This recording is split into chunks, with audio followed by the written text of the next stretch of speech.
تفہیم القرآن سید ابوالعلا مودودی سورۃ الحدید آیات 25 تا 29 حصہ دوم اعوذ باللہ من الشیطان الرجیم بسم اللہ الرحمن الرحیم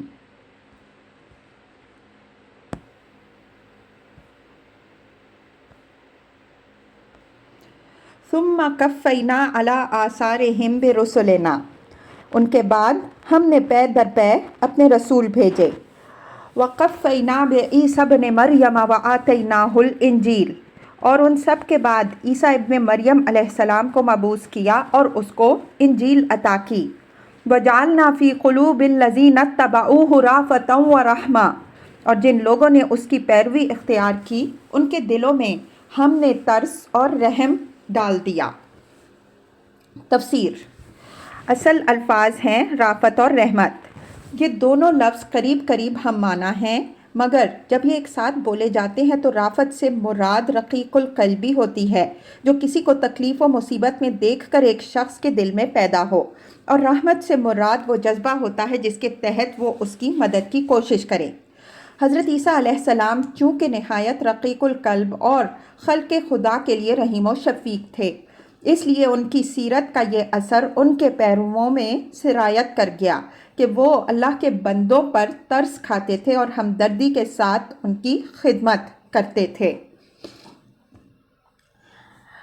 ورہبانیہ، اور رہبانیت۔ تفسیر۔ اس کا تلفظ رہبانیہ بھی کیا جاتا ہے اور رہبانیہ بھی۔ اس کا مادہ رہبہ ہے جس کے معنی خوف کے ہیں۔ رہبانیت کا مطلب یہ ہے مسلک خوف زدگی، اور رہبانیت کے معنی ہے مسلک خوف زدگان۔ اصطلاحاً اس سے مراد ہے کسی شخص کا خوف کی بنا پر، قطع نظر اس سے کہ وہ کسی کے ظلم کا خوف ہو یا دنیا کے فتنوں کا خوف ہو یا اپنے نفس کی کمزوریوں کا خوف، تارک الدنیا بن جانا اور دنیاوی زندگی سے بھاگ کر جنگلوں پہاڑوں میں پناہ لینا، یا گوشہ ہائے عزلت میں جا بیٹھنا۔ ابتدعوها ما كتبناها عليهم الا ابتغاء رضوان اللہ، انہوں نے خود ایجاد کر لی، ہم نے اسے ان پر فرض نہیں کیا تھا مگر اللہ کی خوشنودی کی طلب میں انہوں نے آپ ہی یہ بدعت نکالی۔ تفسیر۔ اصل الفاظ ہیں الا ابتغاء رضوان اللہ۔ اس کے دو مطلب ہو سکتے ہیں۔ ایک یہ کہ ہم نے ان پر اس رہبانیت کو فرض نہیں کیا تھا، بلکہ جو چیز ان پر فرض کی تھی وہ یہ تھی کہ وہ اللہ کی خوشنودی حاصل کرنے کی کوشش کریں، اور دوسرا مطلب یہ ہے کہ یہ رہبانیت ہماری فرض کی ہوئی نہ تھی بلکہ اللہ کی خوشنودی کی طلب میں انہوں نے اسے خود اپنے اوپر فرض کر لیا تھا۔ دونوں صورتوں میں یہ آیت اس بات کی صراحت کرتی ہے کہ رہبانیت ایک غیر اسلامی چیز ہے اور یہ کبھی دین حق میں شامل نہیں رہی ہے۔ یہی بات ہے جو نبی صلی اللہ علیہ وآلہ وسلم نے فرمائی ہے کہ لا رہبانیۃ فی الاسلام، اسلام میں کوئی رہبانیت نہیں۔ مسند احمد۔ ایک اور حدیث میں حضور صلی اللہ علیہ وآلہ وسلم نے فرمایا رہبانیت ھذی الامۃ الجہاد فی سبیل اللہ، اس امت کی رہبانیت جہاد فی سبیل اللہ ہے۔ مسند احمد۔ مسند ابی یعلا۔ یعنی اس امت کے لیے روحانی ترقی کا راستہ ترک دنیا نہیں بلکہ اللہ کی راہ میں جہاد ہے، اور یہ امت فتنوں سے ڈر کر جنگلوں اور پہاڑوں کی طرف نہیں بھاگتی بلکہ راہ خدا میں جہاد کر کے ان کا مقابلہ کرتی ہے۔ بخاری اور مسلم کی متفق علیہ روایت ہے کہ صحابہ رضی اللہ عنہم اجمعین میں سے ایک صاحب نے کہا میں ہمیشہ ساری زندگی رات نماز پڑھا کروں گا۔ دوسرے نے کہا میں ہمیشہ روزہ رکھوں گا اور کبھی ناغہ نہ کروں گا۔ تیسرے نے کہا میں کبھی شادی نہ کروں گا اور عورت سے کوئی واسطہ نہ رکھوں گا۔ رسول اللہ صلی اللہ علیہ وآلہ وسلم نے ان کی یہ باتیں سنی تو فرمایا اما واللہ انی لا اخشاکم للہ واتقاکم لہ لیکنی اصوم و افطر و اصلی و ارقد ورکت وتزوج النساء فمن رغب عن سنتی فلیس منی۔ خدا کی قسم میں تم میں سے سب سے زیادہ اللہ سے ڈرتا ہوں اور اس سے تقویٰ کرتا ہوں، مگر میرا طریقہ یہ ہے کہ روزہ بھی رکھتا ہوں اور نہیں بھی رکھتا، راتوں کو نماز بھی پڑھتا ہوں اور سوتا بھی ہوں، اور عورتوں سے نکاح بھی کرتا ہوں۔ جس کو میرا طریقہ پسند نہ ہو اس کا مجھ سے کوئی واسطہ نہیں۔ حضرت انس رضی اللہ عنہ کہتے ہیں کہ رسول اللہ صلی اللہ علیہ وآلہ وسلم نے فرمایا، لا تشدوا علی انفسکم فیشد اللہ علیکم فإن قوما شدوا فشد اللہ علیہم فتلک بقایاہم فی الصوامع والدیار۔ اپنے اوپر سختی نہ کرو کہ اللہ پر تم پر سختی کرے۔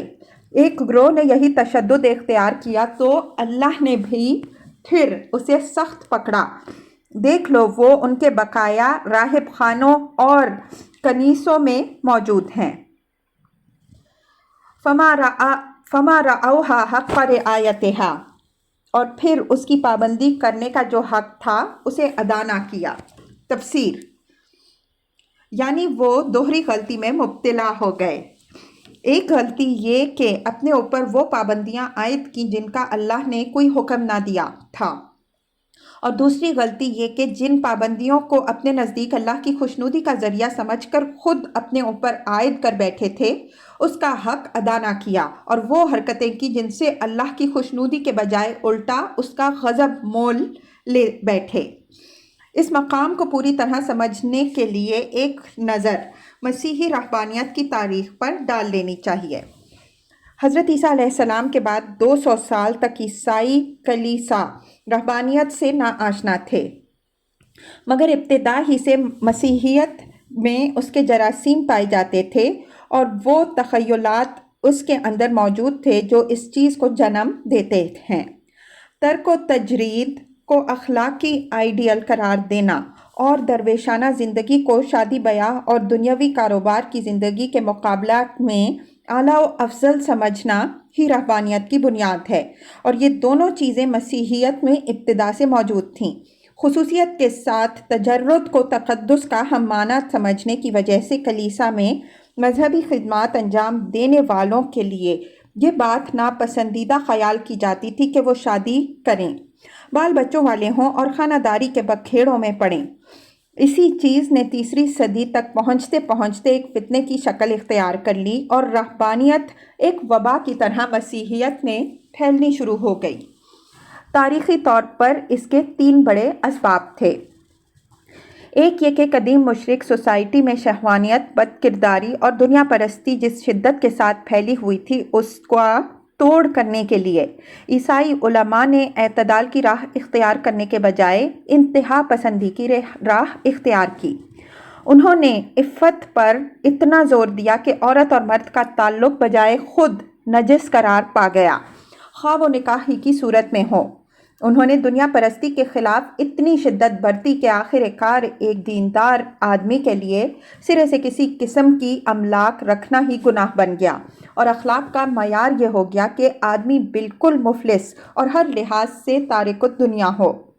اسی طرح مشرق سوسائٹی کی لذت پرستی کے جواب میں وہ اس انتہا پر جا پہنچے کہ ترک لذات، نفس کو مارنا اور خواہشات کا قلع کما کر دینا اخلاق کا مقصود بن گیا، اور طرح طرح کی ریاضتوں سے جسم کو اذیتیں دینا آدمی کی روحانیت کا کمال اور اس کا ثبوت سمجھا جانے لگا۔ دوسرے یہ کہ مسیحیت جب کامیابی کے دور میں داخل ہو کر عوام میں پھیلنی شروع ہوئی تو اپنے مذہب کی توسیع و اشاعت کے شوق میں کلیسا ہر اس برائی کو اپنے دائرہ میں داخل کرتا چلا گیا جو عام لوگوں میں مقبول تھی۔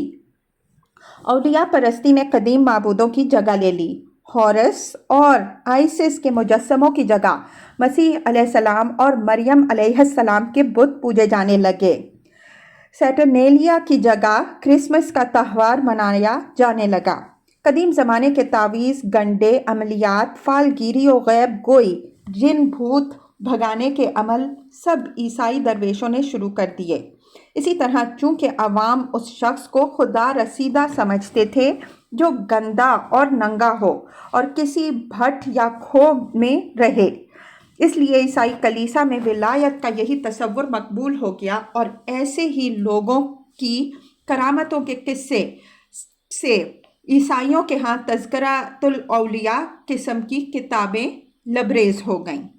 تیسرے یہ کہ عیسائیوں کے پاس دین کی سرحدیں متعین کرنے کے لیے کوئی مفصل شریعت اور کوئی واضح سنت موجود نہ تھی۔ شریعت موسوی کو وہ چھوڑ چکے تھے اور تنہا انجیل کے اندر کوئی مکمل ہدایت نامہ نہ پایا جاتا تھا۔ اس لیے مسیحی علماء کچھ باہر کے فلسفوں اور طور طریقوں سے متاثر ہو کر اور کچھ خود اپنے رجحانات کی بنا پر طرح طرح کی بدعتیں دین میں داخل کرتے چلے گئے۔ رہبانیت بھی انہی بدعتوں میں سے ایک تھی۔ مسیحی مذہب کے علماء اور ائمہ نے اس کا فلسفہ اور اس کا طریقہ کار بدھ مذہب کے بھشکوؤں سے، ہندو جوگیوں اور سنیاسیوں سے، قدیم مصری فقراء اینکورائٹس سے، ایران کے مانویوں سے اور افلاطون اور فلاطینوس کے پیرو اشراقیوں سے اخذ کیا اور اسی کو تزکیہ نفس کا طریقہ، روحانی ترقی کا ذریعہ اور تقرب اللہ کا وسیلہ قرار دے لیا۔ اس غلطی کے مرتکب کوئی معمولی درجے کے لوگ نہ تھے۔ تیسری صدی سے 7ویں صدی عیسوی یعنی نزول قرآن کے زمانے تک جو لوگ مشرق سے مغرب میں مسیحیت کے اکابر علماء، بزرگ ترین پیشوا اور امام مانے جاتے ہیں، saint Athanasius, saint Basil, saint Gregory Nazianzus, saint Chrysostom, saint Ambrose, saint Jerome, saint Augustine, saint Benedict, Gregory اعظم، سب کے سب خود راہب اور رہبانیت کے زبردست علمبردار تھے۔ انہی کی کوششوں سے کلیسا میں رہبانیت نے رواج پایا۔ تاریخ سے معلوم ہوتا ہے کہ عیسائیوں میں رہبانیت کا آغاز مصر سے ہوا۔ اس کا بانی سینٹ اینتھنی تھا جو 250 عیسوی میں پیدا ہوا اور 350 عیسوی میں دنیا سے رخصت ہوا۔ اسے پہلا مسیحی راہب قرار دیا جاتا ہے۔ اس نے فیوم کے علاقے میں پیسپیر کے مقام پر، جو اب دیر المیمون کے نام سے معروف ہے، پہلی خانقاہ قائم کی۔ اس کے بعد دوسری خانقاہ اس نے بحر احمر کے ساحل پر قائم کی، جس سے اب دیر انطونیوس کہا جاتا ہے۔ عیسائیوں میں رہبانیت کے بنیادی قواعد اسی کی تحریروں اور ہدایات سے ماخوذ ہیں۔ اس آغاز کے بعد یہ سلسلہ مصر میں سیلاب کی طرح پھیل گیا اور جگہ جگہ راہبوں اور راہبات کے لیے خانقاہیں قائم ہو گئیں، جن میں سے بعض میں 3-3 ہزار راہب بیک وقت رہتے تھے۔ 325 عیسوی میں مصر ہی کے اندر ایک اور مسیحی ولی پاخومیوس نمودار ہوا، جس نے 10 بڑی خانقاہیں راہبین اور راہبات کے لیے بنائیں۔ اس کے بعد یہ سلسلہ شام و فلسطین اور افریقہ و یورپ کے مختلف ملکوں میں پھیلتا چلا گیا۔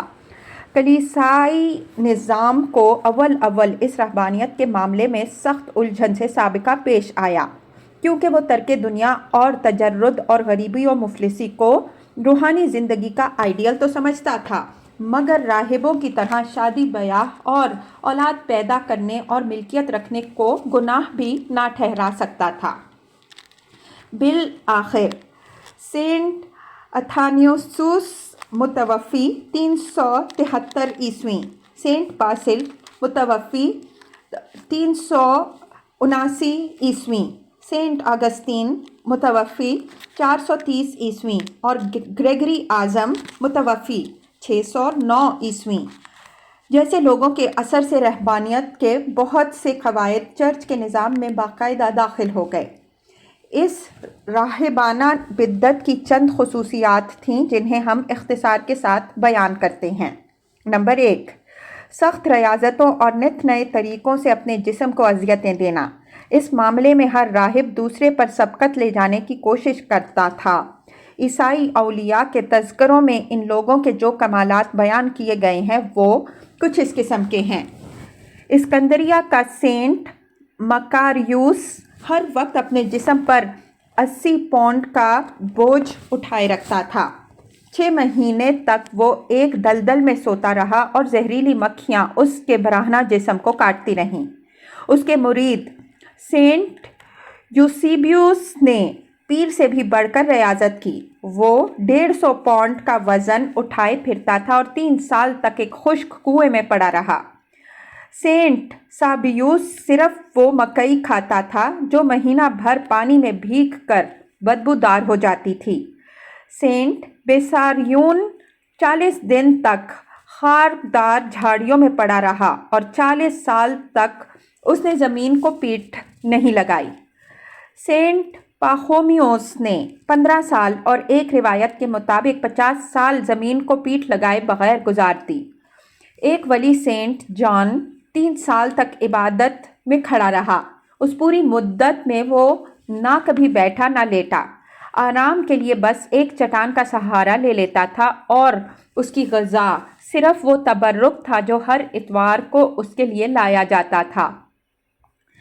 سینٹ سیمیون اسٹائلات 390 عیسوی تا 449 عیسوی جو عیسائیوں کے اولیاء کبار میں شمار ہوتا ہے، ہر ایسٹر سے پہلے پورے 40 دن فاقہ کرتا تھا۔ ایک دفعہ پورے 1 سال تک ایک ٹانگ پر کھڑا رہا۔ بسا اوقات وہ اپنی خانقاہ سے نکل کر ایک کنویں میں جا بیٹھتا تھا۔ آخر کار اس نے شمالی شام کے قلعہ سیمان کے قریب 60 فٹ بلند ستون بنوایا جس کا بالائی حصہ صرف 3 فٹ کے گھیر میں تھا۔ اوپر کڑھا بنا دیا گیا تھا۔ اس ستون پر اس نے پورے 30 سال گزارے۔ دھوپ، بارش، سردی، گرمی سب اس پر گزرتی رہتی تھی اور وہ کبھی ستون سے نہ اترتا تھا۔ اس کے مرید سیڑھی لگا کر اس کو کھانا پہنچاتے اور اس کی گندگی صاف کرتے تھے۔ پھر اس نے ایک رسی لے کر اپنے آپ کو اس ستون سے باندھ لیا، یہاں تک کہ رسی اس کے گوشت میں پیوست ہو گئی۔ گوشت سڑ گیا اور اس میں کیڑے پڑ گئے۔ جب کوئی کیڑا اس کے پھوڑوں سے گر جاتا تو وہ اسے اٹھا کر پھر پھوڑے میں رکھ لیتا اور کہتا، کھا جو خدا نے تجھے دیا ہے۔ مسیحی عوام دور دور سے اس کی زیارت کے لیے آتے تھے۔ جب وہ مرا تو مسیحی عوام کا فیصلہ یہ تھا کہ وہ عیسائی ولی کی بہترین مثال ہے۔ اس دور کے عیسائی اولیاء کی جو خوبیاں بیان کی گئی ہیں وہ ایسی ہی مثالوں سے بھری پڑی ہیں۔ کسی ولی کی تعریف یہ تھی کہ 30 سال تک وہ بالکل خاموش رہا اور کبھی اسے بولتے نہ دیکھا گیا۔ کسی نے اپنے آپ کو ایک چٹان سے باندھ رکھا تھا۔ کوئی جنگلوں میں مارا پھرتا اور گھاس پھوس کھا کر گزارا کرتا۔ کوئی بھاری بوجھ ہر وقت اٹھائے پھرتا۔ کوئی توق و سلاسل سے اپنے اعضاء جکڑے رکھتا۔ کچھ حضرات جانوروں کے بھٹوں یا خشک کنووں یا پرانی قبروں میں رہتے تھے اور کچھ دوسرے بزرگ ہر وقت ننگے رہتے اور اپنے ستر اپنے لمبے لمبے بالوں سے چھپاتے اور زمین پر رینگ کر چلتے۔ ایسے ہی ولیوں کی کرامات کے چرچے ہر طرف پھیلے ہوئے تھے اور ان کے مرنے کے بعد ان کی ہڈیاں خانقاہوں میں محفوظ رکھی جاتی تھیں۔ میں نے خود کوہ سینا کے نیچے سینٹ کیتھرین کی خانقاہ میں ایسی ہی ہڈیوں کی ایک پوری لائبریری سجی ہوئی دیکھی ہے، جس میں کہیں اولیاء کی کھوپڑیاں کرینے سے رکھی ہوئی ہیں، کہیں پاؤں کی ہڈیاں اور کہیں ہاتھوں کی ہڈیاں، اور ایک ولی کا تو پورا ڈھانچہ ہی شیشے کی ایک الماری میں رکھا ہوا تھا۔ نمبر 2، ان کی دوسری خصوصیت یہ تھی کہ وہ ہر وقت گندے رہتے اور صفائی سے سخت پرہیز کرتے تھے۔ نہانا یا جسم کو پانی لگانا ان کے نزدیک خدا پرستی کے خلاف تھا۔ جسم کی صفائی کو وہ روح کی نجاست سمجھتے تھے۔ سینٹ ایتھاناسیوس بڑی عقیدت کے ساتھ سینٹ اینتھنی کی یہ خوبی بیان کرتا ہے کہ اس نے مرتے دم تک کبھی اپنے پاؤں نہیں دھوئے۔ سینٹ ابراہم جب سے داخل مسیحیت ہوا پورے 50 سال اس نے نہ منہ دھویا نہ پاؤں۔ ایک مشہور راہبہ کواری سلویا نے عمر بھر اپنی انگلیوں کے سوا جسم کے کسی حصے کو پانی نہیں لگنے دیا۔ ایک کانوینٹ میں 130 راہبات کی تعریف میں لکھا ہے کہ انہوں نے کبھی اپنے پاؤں نہیں دھوئے اور غسل کا تو نام سن کر ہی ان کے بدن پر لرزہ چڑھ جاتا تھا۔ نمبر 3، اس رہبانیت نے ازدواجی زندگی کو عملاً بالکل حرام کر دیا اور نکاح کے رشتے کو کاٹ پھینکنے میں سخت بے دردی سے کام لیا۔ چوتھی اور 5ویں صدی کی تمام مذہبی تحریریں اس خیال سے بھری ہوئی ہیں کہ تجرد سب سے بڑی اخلاقی قدر ہے، اور عفت کے معنی یہ ہے کہ آدمی جنسی تعلق سے قطعی احتراز کرے، خواہ وہ میاں بیوی کا تعلق ہی کیوں نہ ہو۔ پاکیزہ روحانی زندگی کا کمال یہ سمجھا جاتا ہے کہ آدمی اپنے نفس کو بالکل مار دے اور اس میں جسمانی لذت کی کوئی خواہش باقی نہ چھوڑے۔ ان لوگوں کے نزدیک خواہش کو مار دینا اس لیے ضروری ہے کہ اس سے حیوانیت کو تقویت پہنچتی ہے۔ ان کے نزدیک لذت اور گناہ ہم معنی تھے، حتیٰ کہ مسرت بھی ان کی نگاہ میں خدا فراموشی کا مترادف ہے۔ سینٹ باسل ہنسنے اور مسکرانے تک کو ممنوع قرار دیتا تھا۔ انہی تصورات کی بنا پر عورت اور مرد کے درمیان شادی کا تعلق ان کے ہاں قطعی نجس قرار پا گیا تھا۔ راہب کے لیے ضروری تھا کہ وہ شادی کرنا تو درکنار عورت کی شکل تک نہ دیکھے، اور اگر شادی شدہ ہو تو بیوی کو چھوڑ کر نکل جائے۔ مردوں کی طرح عورتوں کے دل میں بھی یہ بات بٹھائی گئی کہ وہ اگر آسمانی بادشاہت میں داخل ہونا چاہتی ہیں تو ہمیشہ کنواری رہیں، اور شادی شدہ ہوں تو اپنے شوہروں سے الگ ہو جائیں۔ سینٹ جیروم جیسا ممتاز مسیحی عالم کہتا ہے کہ جو عورت مسیح علیہ السلام کی خاطر راہبہ بن کر ساری عمر کنواری رہے، وہ مسیح علیہ السلام کی دلہن ہے، اور اس عورت کی ماں کو خدا یعنی مسیح علیہ السلام کی ساس، mother in law of God کا ہونے کا شرف حاصل ہے۔ ایک اور مقام پر سینٹ جیروم کہتا ہے کہ عفت کی کلہاڑی سے ازدواجی تعلق کی لکڑی کو کاٹ پھینکنا سالک کا اولین کام ہے۔ ان تعلیمات کی وجہ سے مذہبی جذبہ طاری ہونے کے بعد ایک مسیحی مرد یا مسیحی عورت پر اس کا پہلا اثر یہ ہوتا تھا کہ اس کی خوشگوار ازدواجی زندگی ہمیشہ کے لیے ختم ہو جاتی تھی، اور چونکہ مسیحیت میں طلاق و تفریق کا راستہ بند تھا، اس لیے نکاح کے رشتے میں رہتے ہوئے میاں بیوی ایک دوسرے سے جدا ہو جاتے تھے۔ سینٹ نائلس 2 بچوں کا باپ تھا۔ جب اس پر روحانیت کا دورہ پڑا تو اس کی بیوی روتی رہ گئی اور وہ اس سے الگ ہو گیا۔ سینٹ ایمون نے شادی کی پہلی رات ہی اپنی دلہن کو ازدواجی تعلق کی نجاست پر واعظ سنایا، اور دونوں نے بالاتفاق طے کر لیا کہ جیتے جی ایک دوسرے سے الگ رہیں گے۔ سینٹ ابراہم شادی کی پہلی رات ہی اپنی بیوی کو چھوڑ کر فرار ہو گیا۔ یہی حرکت سینٹ الیکس نے کی۔ اس طرح کے واقعات سے عیسائی اولیاء کے تذکرے بھرے پڑے ہیں۔ کلیسا کا نظام 3 صدیوں تک اپنے حدود میں اتنا انتہا پسندانہ تصورات کی کسی نہ کسی طرح مزاحمت کرتا رہا۔ اس زمانے میں ایک پادری کے لیے مجرد ہونا لازم نہ تھا۔ اگر اس نے پادری کے منصب پر فائز ہونے سے پہلے شادی کر رکھی ہو تو وہ بیوی کے ساتھ رہ سکتا تھا، البتہ تقرر کے بعد شادی کرنا اس کے لیے ممنوع تھا۔ نیز کسی ایسے شخص کو پادری مقرر نہیں کیا جا سکتا تھا جس نے کسی بیوہ یا مطلقہ سے شادی کی ہو، یا جس کی 2 بیویاں ہوں، یا جس کے گھر میں لونڈی ہو۔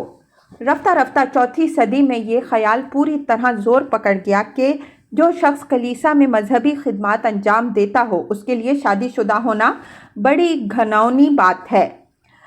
362 عیسوی کی کاؤنسل آف گینگرا آخری مجلس تھی جس میں اس طرح کے خیالات کو خلاف مذہب ٹھہرایا گیا، مگر اس کے تھوڑی ہی مدت بعد 386 عیسوی کی رومن سائنوڈ نے تمام پادریوں کو مشورہ دیا کہ وہ ازدواجی تعلقات سے کنارہ کش رہیں۔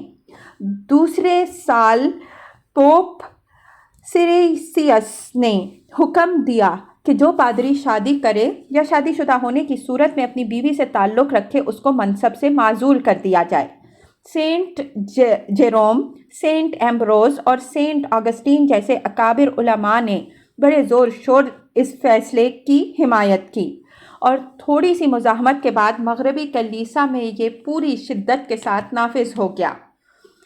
اس دور میں متعدد کونسلیں ان شکایات پر غور کرنے کے لیے منعقد ہوئیں کہ جو لوگ پہلے سے شادی شدہ تھے وہ مذہبی خدمات پر مقرر ہونے کے بعد اپنی بیویوں کے ساتھ ناجائز تعلقات رکھتے ہیں۔